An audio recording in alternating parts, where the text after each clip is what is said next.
Mapagpalang umaga ng Sabado. Okay? Alas 11:30 na. Alas 11:25. Dito tayo sa tahanan ni Kuya Ngador upang magsagawa ng home Bible study. Okay, tignan po natin ano. Yung nasari-sari store ni Nanay Aida. Ayan, si Kuya Ngador, yan.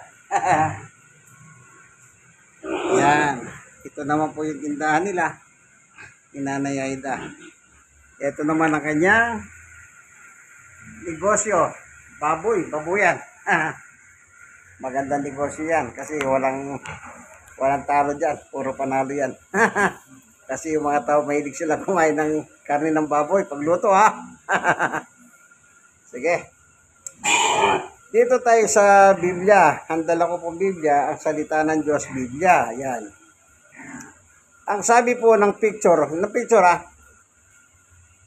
Ganito po nakalagay. The word of God is to be proclaimed to all, not only to the church goer. Ang sinasabi niya po, ang salita ng Diyos ay dapat may proklama sa lahat. Ibig sabihin tao. Even yung pumupunta ng church, kahit yung mga dumadalo sa mga simbahan. So ibig sabihin lang nito, walang pinipili ang salita ng Diyos. Yung iba kasi, ang akala nila, halimbawa, ako for me kahit sino magpunta sa amin, welcome sila. Hindi ako namimili. Hindi gaya ng iba. Pag naturingan may simbahan na, ay, hindi ano yung sa amin yan. Parang ganon. Not acceptable, sabi nila. Pero, maliwanag po, ano? Even the church goer. Ngayon, bago tayo papalaho, tayo muna ay panandaliang manalangin, hingin ng tulong ng Diyos upang siya tumulong at pumatnubay sa atin. Panginoon Diyos, aming Ama na makapangyarihan sa lahat, minsan pa, samahan mo po kami sa aming pagbubulay ng Ebanghelyo ni Kuya Ngador. Buksan ang puso't isip ng mga taong nanonood ng video ito upang umayon po sa iyo ang kanilang pananampalataya. Sapagkat ang aming pananampalataya ang mahalaga sa iyong harapan. Sa ngalan ni Jesus, Amen. Si Kuya Ngadoris, birthday bukas at 71 na. Biyaya ng Diyos yung abutin mo yung ganyang klaseng edad. Malakas ka pa. Dahil birthday niya, maghahanda daw siya ng kaunti para sa kanyang mga kaibigan. Siyempre, may mga kaibigan na bumabati kahit pa paano. Pag dumalaw sila, konting chicha. Kaka. Ang Biblia po, mayroong tinutukoy dyan. Dito po sa Ecclesiastes, so mga ngaral. Chapter 3, verse 3. Verse 1. May oras na nakatakda para sa lahat at ang lahat ng bagay dito sa mundo may kanya-kanyang panahon. 2. May oras ng pagsilang at may oras ng kamatayan. May oras ng pagtatanim at may oras ng paghahani. 3. May oras ng pagpatay at may oras ng pagpapagaling. May oras ng pagsira at may oras ng pagpapatayo. Inyong mapapasin dito sinasabi ng mga ngaral ng Diyos. May oras. Oras ng pagsilang. At ano pa? Oras ng kamatayan. Inalintulad po yan sa palay. Pagbunot ng tanim. Yung palay binubunot at tinatanim. Yan. Di po ba ganyan? Yung harvest time. Yan. Kaya tayong mga tao, binigyan tayo ng oras at takda ng Diyos. Tignan pa natin yung sa Hebreo. Sa Hebreo naman, sa 9:27, ito naman nakalagay. Itinakda sa mga tao ang mamatay ng minsan at pagkatapos nito yung paghukom ng Diyos. Takda, oras, panahon. Saklaw tayo niyan. Kasi nandito tayo sa ibabaw ng mundo. Ano po? Meron pang nakalagay. Dito pa rin sa mangangaral. Balikan natin yung mangangaral. Ay, pagpilan. Anong sabi ng mangangaral? Tignan natin. Ano pa sinasabi niya? Pag ang tao po dumating na sa pagkamay edad, o kung tawagin senior citizen,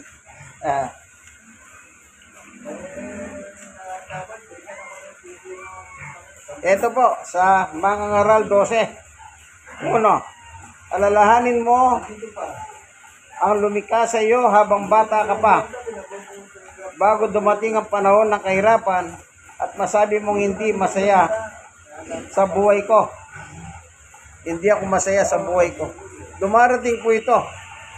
Meron po akong isang Bible study yan. Nung magkaroon ng sakit, alam niyo po kung ano sinasabi niya. Gusto ko na mamatay, sabi niya. Ibig sabihin, hindi na niya malasap ang tamis ng mabuhay. Kaya inangad na lang niya ay ang kamatayan niya. Eh bakit?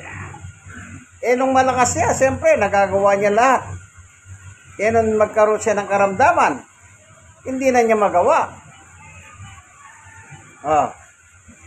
Kaya siguro sabi niya, iniintay ko na lang na mamatay ako. Sabi, lagi ko narinig yun sa tao na yon. Dahil na hindi na niya nagagawa yung dati niyang ginagawa. Yung buhay sa libutan. Naalala ko, sabi nung mga kasama niya, nung araw yung pastor kanila, yung buhay niya sa sanlibutan. Yung babaero. Tapos sabi pa niya, pabiro pa sabi malintawang ang nakain niya. Mayroon pa silang pabirong ganyan sa kanya. Kaya yun, nagkasakit sabi nila. Okay. Kaya sabi ng mga ngaral, bago dumating ang panahon na hindi mo na malasap ang tamis mabuhay. Anong sabi niya? Alalahanin mo ang lumikha sa iyo habang bata ka pa. Ang ibig sabihin ng bata, yung kaya mo pa. Hindi po yung young, kundi youth, kabatahan. Yung lakas mo. Kaya bago dumating po ang ganong buhay natin sa pagiging senior citizen, dapat ang buhay natin, naisuko na natin kay Jesus. Amen. Yun po ang mahalaga. Alam niyo po ba ang isang sikat na si Hulk Hogan? Walang hindi nakakakilala kay Hulk Hogan. Strongest man sa kanyang panahon. Binuhat niya po si Andre the Giant. Sa laki niya, mataas na, malaki pa yung pangangatawan ni Andre the Giant. Pero binuhat niya at tinalo niya po sa wrestling ng WWE. Kaya tinagurihan po siyang strongest man of the world sa kanyang panahon. Isinuko niyang buhay niya kay Jesus noong 2024. At namatay po siya ngayon. Nitong 24 ng July, ang kinamatay niya po ay cardiac arrest. Isipin niyo po yan. Malakas na tao. So, ibig sabihin po, ang buhay natin, wala po sa lakas yan. Malakas ka, mahina ka, o ano man ang nararamdaman mo. Pag dumating na po yung oras ng buhay mo, kung dumating na yung takda ng buhay mo, sa ayaw mo sa gusto, pag binawi ng Diyos ang buhay mo, na galing sa Kanya, wala kang magagawa. Kaya mas maganda bago bawiin ng Diyos ang buhay natin, mas maganda na isuko ang buhay natin kay Jesus. Kasi iba po yung mamatay kang may Jesus ka sa buhay. Tingnan niyo po si Jesus. Ang sabi niya po sa 1:14, babasahin ko po. Ang sabi ng ating Panginoong Yesus sa kanyang epistola, dito po sa 1:14, ganito po ang mababasa natin. Sabi ni Jesus, sumagot si Jesus, ako ang daan, ang katotohanan at ang buhay. walang makakarating sa Ama, kundi sa pamamagitan ko. Oh. Walang makakarating, sabi niya. Sinigurado niya. Gusto mo makarating sa Diyos sa langit? Pero kailangan may suko mo ang buhay mo kay Jesus. Tingnan po natin dito pa rin sa 1:14 ay 12. 1 chapter 1 verse 12. Ngunit ang lahat ng tumanggap at sumampalataya sa Kanya, kay Jesus, ay binigyan niya ng karapatang maging anak ng Diyos. Yung pagiging anak ng Diyos ay karapatan na binibigay ng Diyos yun sa iyo, kaibigan. Once ang buhay mo, ibinigay mo kay Yesu Kristo, ang anak ng Diyos na buhay. Kapag isinuko mo ang buhay mo sa Kanya, magiging kapamilya ka ng Diyos, family of God. Kasi, hindi po tayo pamilya ng Diyos, sa totoo lang, tayo po'y pamilya ni Satanas. Tingnan nyo po, habang lumalaki yung bata, habang lumalaki, kung ano po yung ipinagbabawal, yan po ang ginagawa ng bata. Di po ba na-obserba ninyo sa inyong mga anak ng bata sila? Anak, huwag mong galawin yan. Kung alin yung ipinagbabawal mo, yung anak mo, yun pa ang kanilang ginagalaw. Nagmamanifest na po ang kademonyohan sa isang bata. Pero walang alam ang bata ron. Kaya meron tayong batas na yung ganitong edad hindi dapat tatulan kasi bata pa siya. Depende po. Kaya yung bata, wala po siyang alam bakit niya ginagawa yun. Oh, hindi po ba? Habang pinagbabawalan mo, lalong nagiging matigas ang ulo ang bata. Nagmamanifest na po yung kasalanan sa kanya. Then hanggang lumalaki po siya, ang tawag dyan, anak ka ng dyablo. Lahat naman po tayo kasi nagkasala tayo sa Diyos, pare-pareho po tayo sa harapan ng Diyos, lahat tayo po anak ni Satanas o anak ng dyablo. Pero nawas ang kanyang buhay, sinuko mo kay Jesus. Magiging iba na po ang iyong kapalaran. Ang tawag ngayon sa iyo ay anak na ng Diyos. Binigyan ka ng karapatan ng Diyos, maging anak ka niya. Kaya yun ang nakasulat po dito sa 1:12. Tingnan pa natin. Balik tayo sa mangangaral. Ayon sa mangangaral naman, sa chapter 9. Ano po? Ito naman ang nakalagay. Chapter 9, verse 11.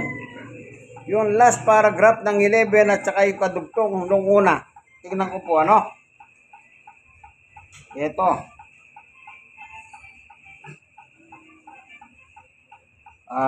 Mangangaral 9:11.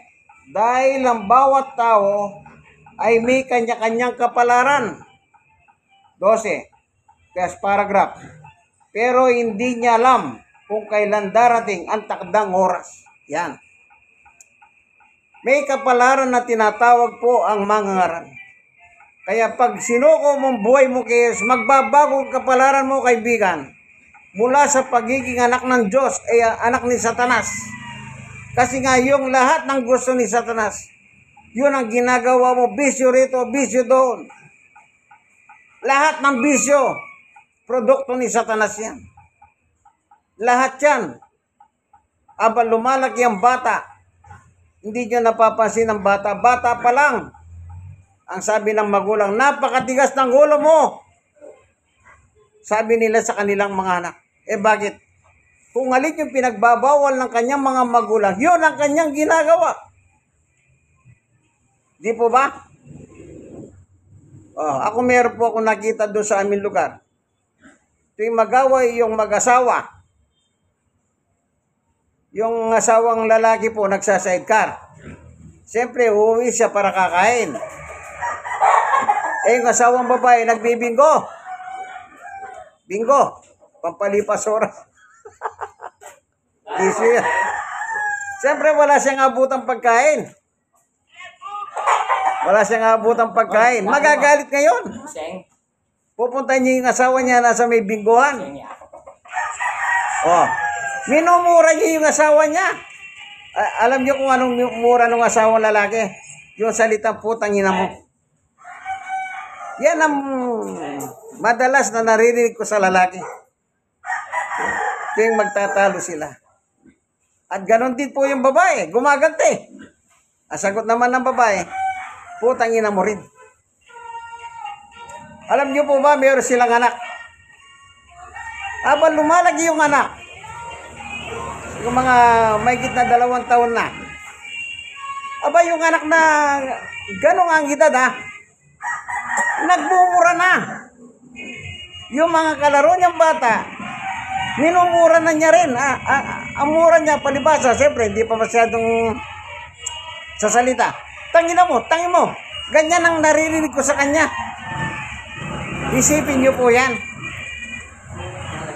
Habang lumalaki po yung bata, nakikita po yung gawa ng masama sa kanya. Pero, once na dumating yung ebanghelyo ng Panginoong Yesus sa buhay ng tao, at isinuko niya ang buhay niya kay Yesus, yun, yung kapalaran mo na tinatawag nilang anak ka ng dyablo, magbabago na po yun. Ang tawag ngayon sa iyo, anak na ng Diyos. Dalawang uri ng tao po kasi nabubuhay sa ibabaw ng mundo. Oh, anak ng Diyos o anak ng dyablo. Tingnan natin si Jesus. Nung panahon niya, mayroon siya tinawag ng mga tao nun eh. Ang sabi niya sa mga taong ito na hindi naniniwala sa kanya. Ang inyong tatay ay si Satanas. Oh, sinabi niya. O basahin natin. Yung epistola ng ating Panginoong Jesucristo. Sa 1:8:44. Anong sabi niya? Ang dyablo ang inyong ama. Oh. Yung mga kausap niyang kababayan niyang mga Hudyo noon na hindi naniniwala sa kanya. Anong sabi ni Jesus? Oh, maliwanag po. Ang dyablo ang inyong ama. Sino po yung dyablo? Yung Satanas. Yung masama. Bakit sinabi ni Jesus na ganon sa mga tao? Masakit po yun. Pero dito po sa mundo natin ngayon, kapag mayroong nag-ahaway na mag-asawa, anong sabi ng asawang babae?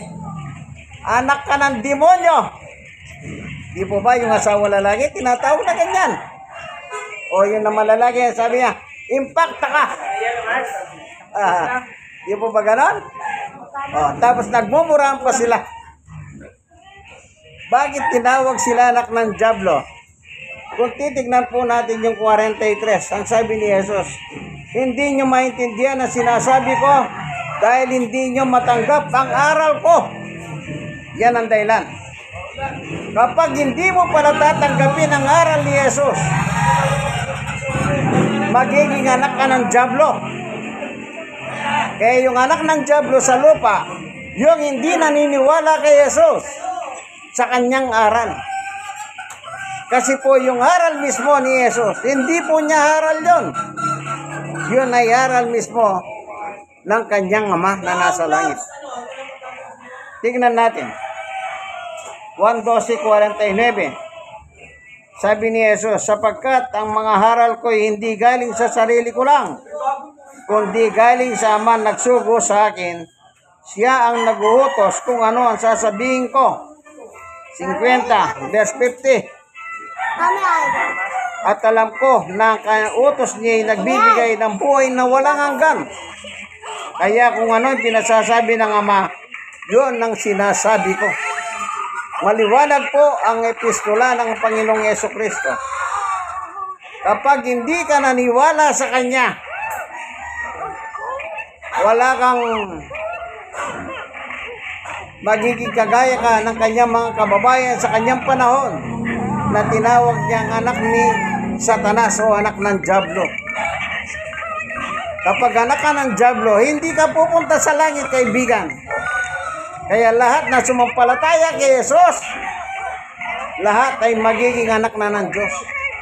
Magiging anak sila ng Diyos. At kung anak ka ng Diyos, ikaw ay magkakaroon ng karapatan sa langit. Amen. Kaya tayong mga mananampalataya kay Jesus, ang reward po pagdating ng araw ay walang iba kundi ang kalangitan. At yung mga hindi naman naniwala kay Jesus, ang kanilang reward ay ang impyerno. Tandaan nyo po yan. Mateo 25, 31 at saka sa 41. Yung tupa, palangit. Yung kambing, pahapoy ng impyerno at kasama ang tatay nilang si Satanas. Salamat po, Panginoon Diyos, sa buhay namin na walang taong kahit gaano kalakas, gaano kayaman na hindi magwawakas ang buhay sa lupang ito. Lahat po kami mamamatay, Panginoon Diyos. Pero mas maganda, bago man lang kami malagutan ng hininga, bago namin ipikit ang aming mga mata, matiyak namin ang buhay namin na may suko na namin sa iyong anak na si Jesus. Sapagkat maliwanag po ang turo at aral ni Jesus. Ako ang dahan. Wala na pong ibang dahan papuntang langit except Christ sa pamamagitan ko. Salamat po sa ngalan ni Jesus. Amen. Kayong mga nanonood ng video ito, kaibigan, like and share. At i-share nyo po sa iba. Kayong mga nasisira, i-share nyo po sa iba. God bless us all po. Ano? Ako inyong kaibigan kay Jesus, Brother Manny Bautista. Andito tayo sa tahanan ni Kuya Dor, Barangay 94, Zone 8, District 1, Tondo, Manila. God bless us all po. Bye-bye.